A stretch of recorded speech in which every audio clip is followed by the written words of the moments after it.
કાળજાળ અને હૃદયદ્રાવક દુર્ઘટનાએ સમગ્ર પંથકને શોકમગ્ન કરી દીધું છે.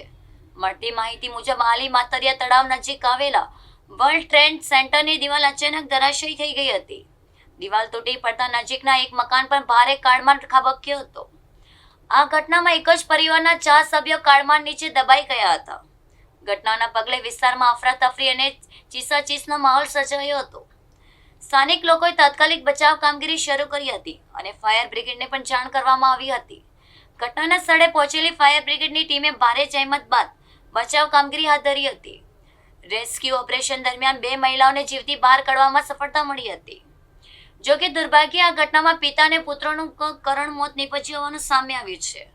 આ દુર્ઘટનાથી પરિવારજનો પર દુઃખનો પહાડ તૂટી પડ્યો છે. ઘટનાની જાણ થતાં પોલીસ અને વહીવટીતંત્રના અધિકારીઓ પણ સ્થળ પર દોડી આવ્યા હતા.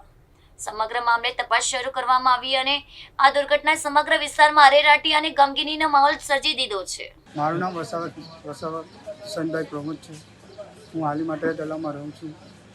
અમારા ફળિયામાં આ 2:30 એક દુર્ઘટના બની છે. એક ઘરના 4 સભ્યો હતા. એમાંથી અમે એમના મમ્મીને એમના બાને બચાવ્યા છે અને 2 જણના મૃત્યુ થયા છે.